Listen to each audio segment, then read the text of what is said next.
Hello, greetings, and welcome to Dividend Blasters on this most glorious Independence Day in 2023. This is our 43rd video. The topic today, my dividend growth portfolio, its performance, and my next steps in evolving as a better strategic dividend investor. First, I'm not your financial advisor. What I say here should not be taken as financial advice. The purpose of this video is for information and education. It reflects my own personal opinions, my research, and my experience as an independent investor for more than 30 years. Please do your own research and consult a financial advisor prior to making any financial decisions. First, thank you for joining us today here at Dividend Blasters. I'd kindly ask you to give this video a like. It helps our channel's growth. And consider subscribing to this channel and share the video with a friend or a family member. So, what I'm going to cover here, I'm going to share with you my taxable dividend portfolio. I'm going to share with you my holdings, my weighted allocation percentage of the holdings, my dividend yield that I'm earning on the holdings, the timing of the dividends that I receive by month, and my return percentage to date, total return. I'm going to roll those holdings up by sector. I'm going to compare how they measure up against the S&P 500 and different sectors within the S&P 500. I'm going to grade my dividend yields, and I'm going to discuss my next steps and solicit your feedback. All right, let's get started. So right now, looking at the different 11 sectors, the market sectors, you can see that my biggest holdings are in the IT sector. I'm going to talk a little bit more about those, but that's mostly Microsoft and Broadcom. Then I have consumer staples, and there you're going to see the Altria Group, the tobacco company. And then industrials. Well, I've got some defense contractor stock with Lockheed Martin. Then financials, it's mostly Visa. And then energy, I've got stock in Devon Energy as well as Kimbell Royalty Partners, an oil and gas royalty company. Then it goes down. You have healthcare. I got some Johnson & Johnson. I have some Pfizer. Communication services. I have Google and materials, real estate, utilities. I got nothing. Cash, about 4.5%. Now what you're going to see is that I have significant holdings in precious metals. So I own physical gold and silver. And then I have about 4.5% in cryptocurrencies. I'm going to talk a little bit about this. As we go through the rest of this, I'm going to basically set aside cash, precious metals, and cryptocurrencies, and I'm just going to focus in on the stock for the 11 sectors. I will tell you that right now, I am over allocated in precious metals and physical gold and silver. I will probably sell off, liquidate some of my physical gold, not all of it, some of it, and convert it to cash and then go into some more dividend growth investments. I will tell you this. Some people shudder when we talk about physical gold and silver. I think it's a really good hedge, okay, against inflation. We have been going through inflation. I'm glad I have it. I've been accumulating precious metals for years, and I think it's the prudent thing to do. I have bought it. I have, been gifted it. I have a little bit too much, and so some people say, "Hey, there's no such thing as too much." Some people say, "What are you doing? You shouldn't have any of it." You know what? Opinions vary, and in this beautiful country of ours, we have the right to make our own decision. So that's where I am. I'm moving forward. Let's go. All right. So setting those aside, here is my allocation among the 11 sectors. Information technology, it's almost a third. Consumer staples is about 23.5%. Industrials under 13. Financials about 11.5. Energy 8. Healthcare 5.2. Consumer discretionary about 4.9. And then communication services 1.8. That's my allocation in my investment portfolio. Here it is by pie chart. Same thing. You can look at this at your leisure. I like to add graphs because I think they say more than tables. But I just stated it, so we're going to move on. Now, where did I get these sectors? Well, these are common in the investment world, but I do like to benchmark my performance against the spider sectors. And these are basically, this company has ETFs across all 11 sectors and in the S&P 500. So there's about 508 companies in the S&P 500. If you look at all 11 of these, it adds up to about 508. You can see that basically there's the communication services, and these are the ETFs for this company, for Spider. Consumer discretionary, consumer staples, energy, financials, healthcare, industrials, materials, real estate, technology, and utilities. So, here's the website. I'm not trying to sell ETFs for this company. I think they're a great company, but this is a great resource because they basically show you the holdings in the S&P 500 by sector. And you can see right here in the right panel the number percentage return year to date that each of these sector ETFs has returned this year. And obviously, it's quite clear that technology has produced 39.5%, followed closely by communication services as well as consumer discretionary.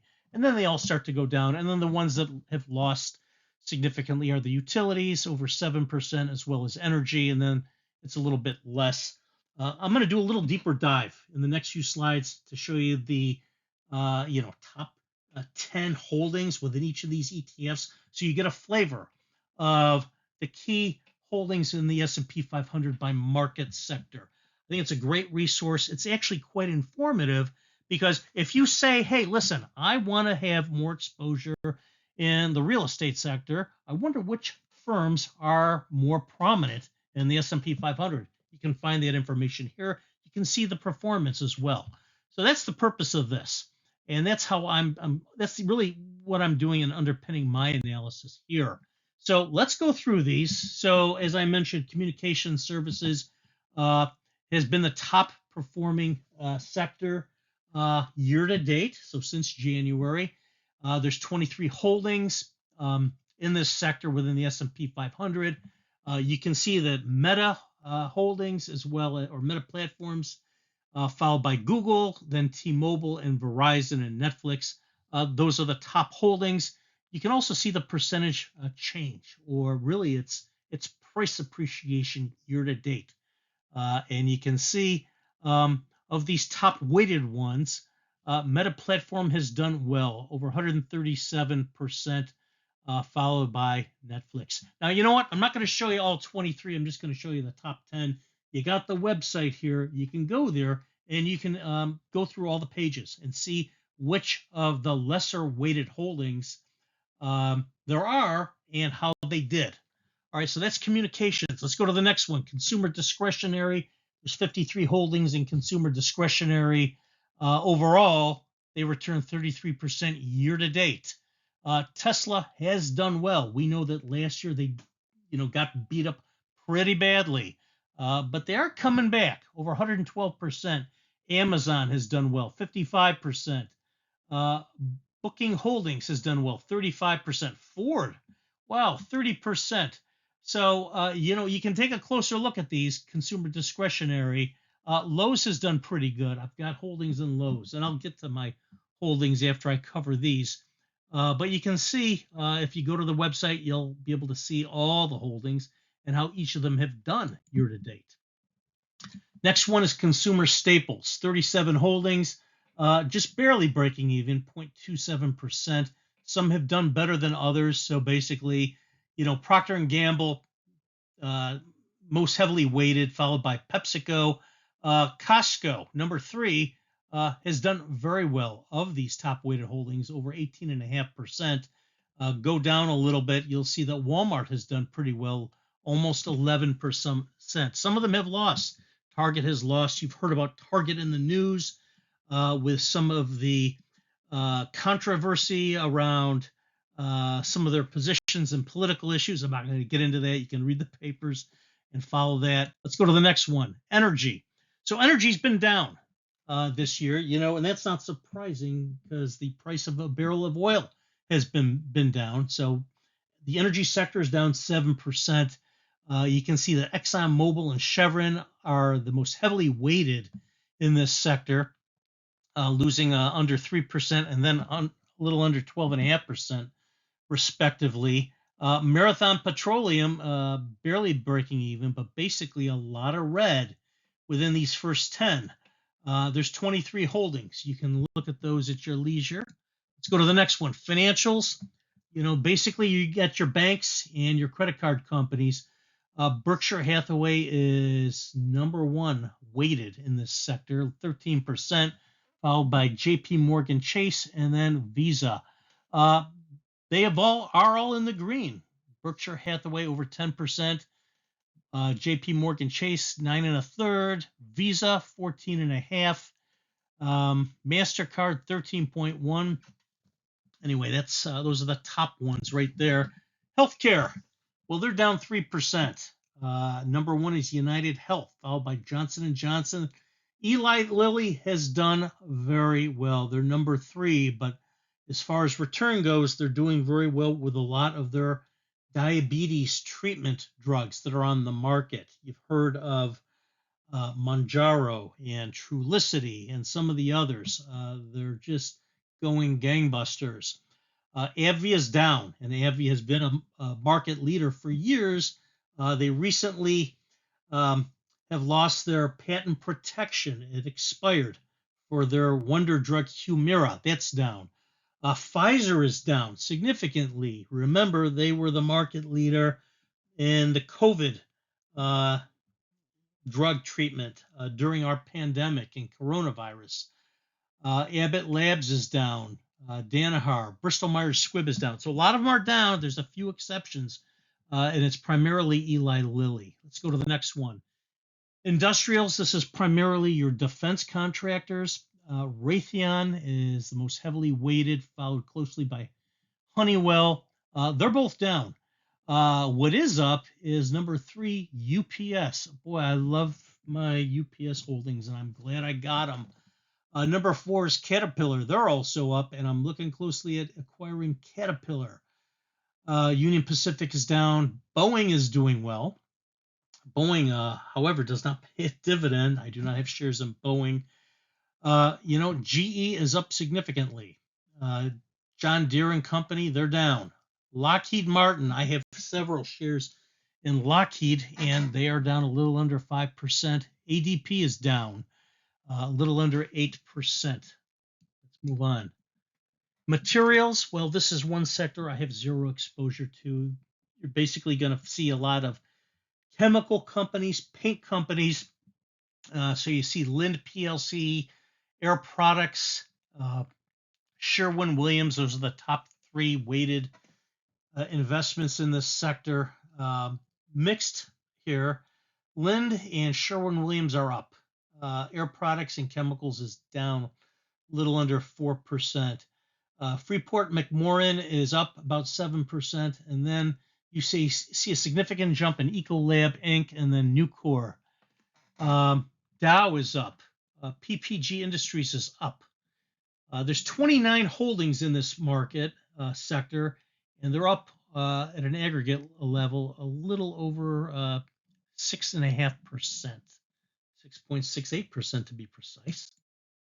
Next one is real estate holdings. These are going to be your REITs. There's 31 of them in this sector, a little over 2%. They've had a tough time year to date.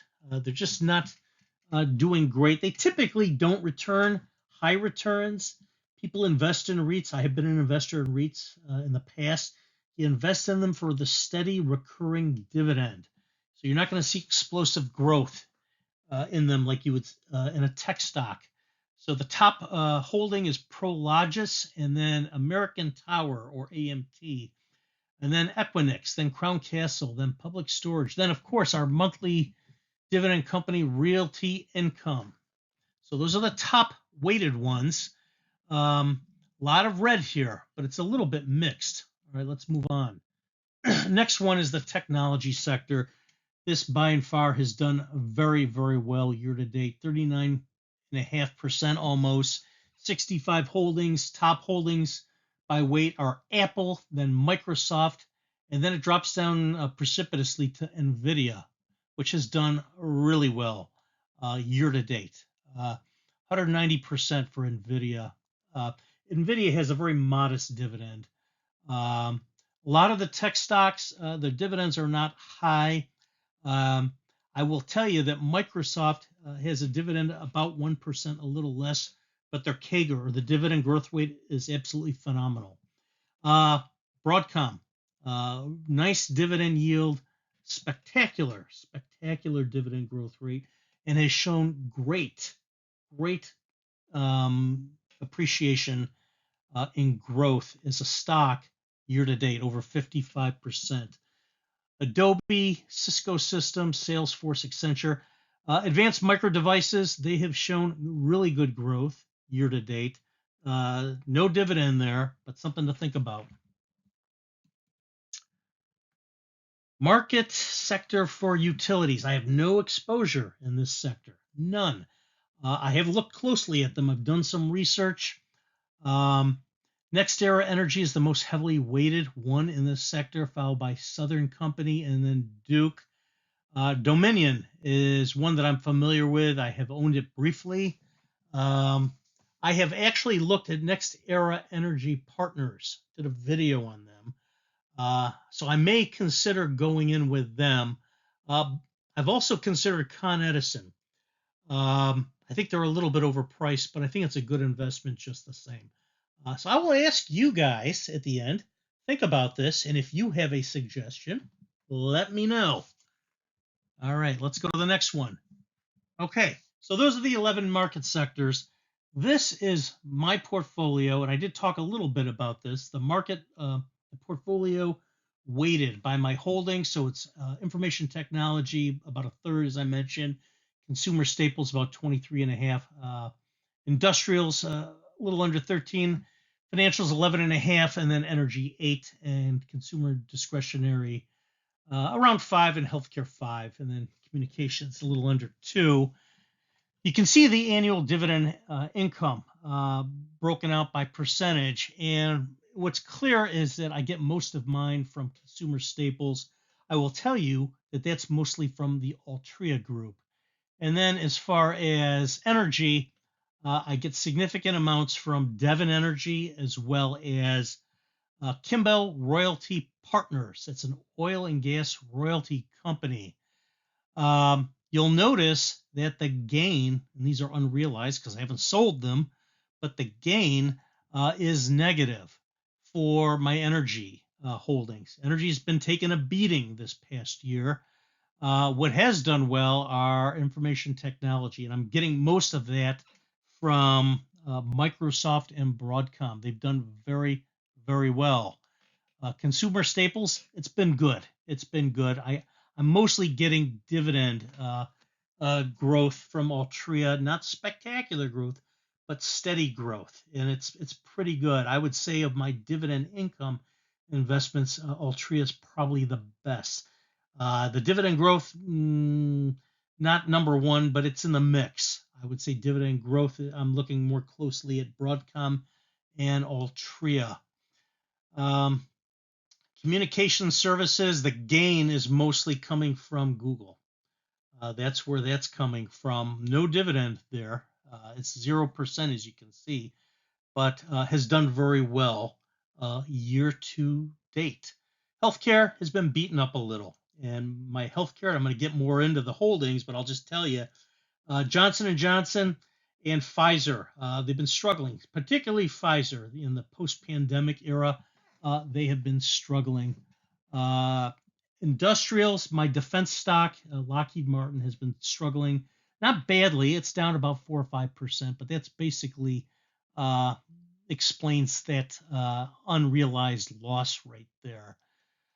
Yield on cost, interestingly, when you look at energy, I have a unrealized loss, but my yield on cost is 11.5%. I get very good dividend returns from Devon and from Kimbell Royalty Partners. Decent dividend, a little under 6 on consumer staples, and it's mostly Altria Group. All right. And if you look at it at the aggregate level, my overall unrealized gain for the portfolio, it's a little under 7%. And most of that's coming from the information technology sector holdings that I have, as well as the financials. And that's mostly Visa. Okay. And then as far as yield on cost, I've done very well with the energy yield, and that's Devon and Kimbell Royalty. All right, let's go to the next one. Here's just a graph, same thing I just explained. You can take a look at it.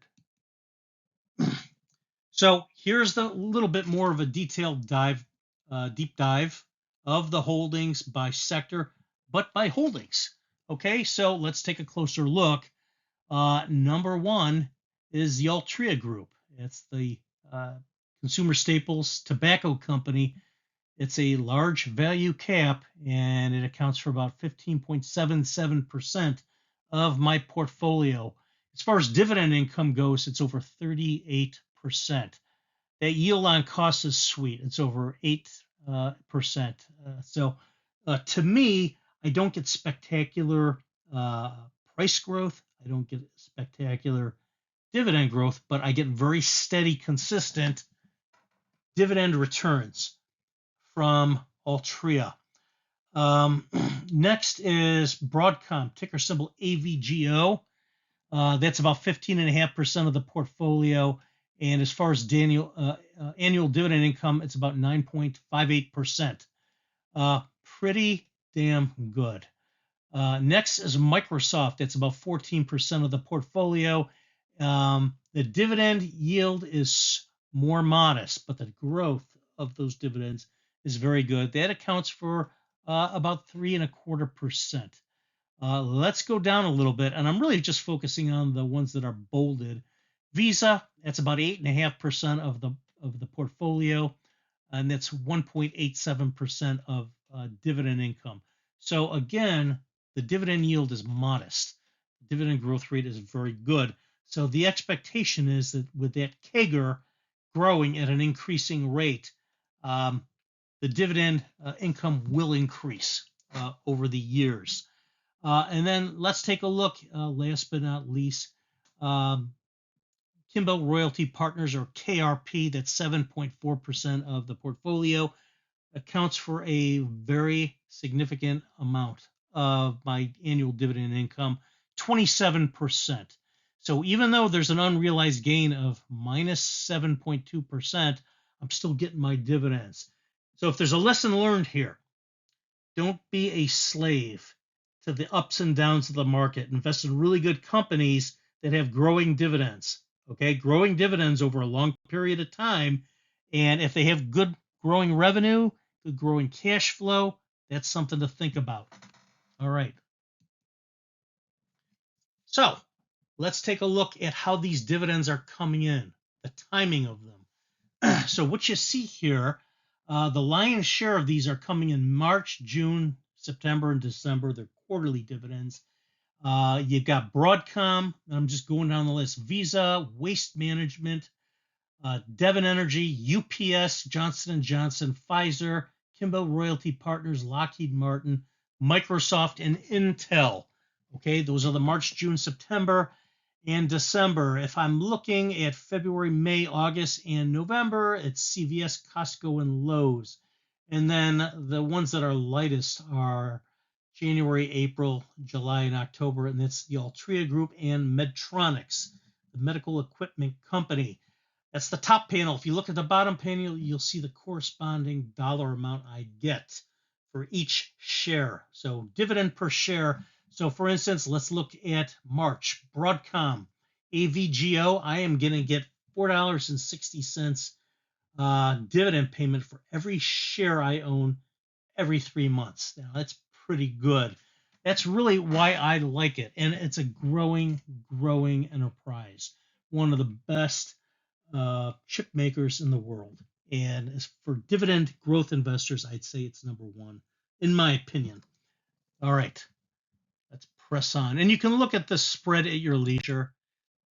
And you know what? This slide here basically takes those previous two panels and shows you the allocation of dividend income that I'm getting every month. So it's obvious when you look at the spread, you're going to see most of that coming in March, June, September, and December. I'm getting over 14% every 3 months. So that's 56% and coming from the March, June, September, and December cycles.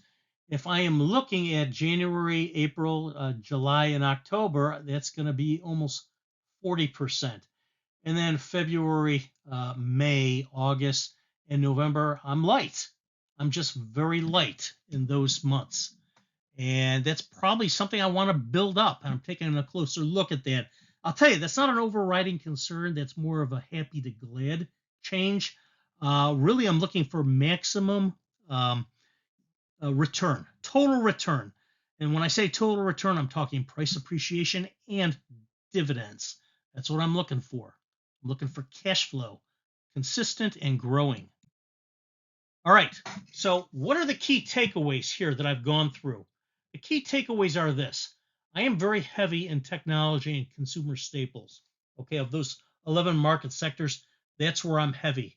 Where I'm lightest and have zero exposure are in the materials, utilities, and real estate.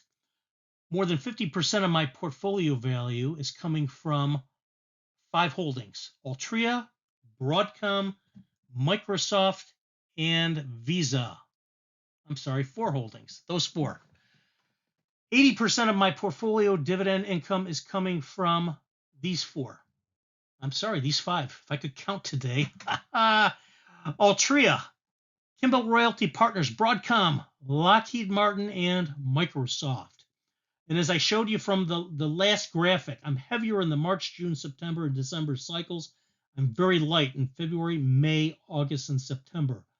My current yield on cost, so my dividend income over my investments, is 3.68%. That's not bad. I'm happy with that, but I'll tell you what, I'm not satisfied. I want more. I want to have a greater yield on cost. That's going to come from any investment where there is, a growing dividend. And if I continue to buy smartly, meaning I'm not going to buy for something that's overpriced, but I'm going to buy for something that's fairly priced, or I'm going to look for a bargain, that will drive my yield on cost up. Now, as far as unrealized gain on my portfolio, I'm an eyelash below 7%. Not bad. It's not bad. It could be higher. But the key drivers are basically Broadcom, Amazon, Google, which those two don't pay dividends, okay? Microsoft, Visa, Lowe's, and Costco. Now, there's some smaller cap stocks that are also driving that unrealized gain that also don't pay dividends but have great potential. SoFi, and that's the digital online bank or financial services platform, which is very impressive, has done extremely well year to date, as has Palantir. I see Palantir playing a very important role in artificial intelligence moving forward. So something to think about. That's my little tip. Not advice, just education. So what are my next steps? I'm looking to, first and foremost, liquidate some portion of my holdings in precious metals. Probably a little bit of the gold, not the silver, but the gold. It's a good hedge against inflation, but I think I'm over allocated. And I'm going to reallocate some of that to dividend growth, cash flow generating stocks or ETFs. So how am I going to do that? I'm going to do 3 things. I'm going to basically look to grow positions that I currently have that have growing dividend yields. I want to increase my yield on cost of my portfolio. So I'm going to be looking to increase holdings that have a good cagr. And I'm going to be looking at building up Altria, Kimball Royalty Partners, Broadcom, Microsoft, and Visa. And so that's number one. Number two, I'm going to initiate new positions also in more dividend growth stocks. And I'm looking at Qualcomm, I'm looking at ADP, and I'm also looking at Kroger. And if you've been watching the news closely and also looking at my Twitter feed, I share this information with my Twitter followers. Feel free to join me, follow me on Twitter. Kroger has increased their dividend by 13%. It's absolutely spectacular, and it's a reasonably priced stock. And then third, I'm going to be increasing a position or building a position in an ETF, the Schwab Dividend ETF or SCHD. Now, I've held Schwab in the past, have actually held more than 400 shares of it at one point, sold it, and went directly into several dividend growth stocks that I was correct in finding a better total return. But I want to go back in there, and typically that is my safe haven to go ahead and invest until I decide where else to go. So that's my plan, and I may just keep it there. But I'm going to basically go in there fairly deep, build a decent position in SCHD. And then the last part of the strategy is to continue to drip 100%. I'm going to keep doing that until I retire. And I'm going to go for several years in building up my holdings and build that dividend snowball. That's the name of the game, folks. That's how you do it. All right. That's it. And that's all I have today. So I'd kindly thank you for joining me and sticking with me on this journey. I hope you found this video to be enjoyable and informative. I'd kindly ask you to give me a like and subscribe to our channel here at Dividend Blasters. And feel free to share this video with a friend or a family member. Until our next video, I say have a happy Independence Day and God bless.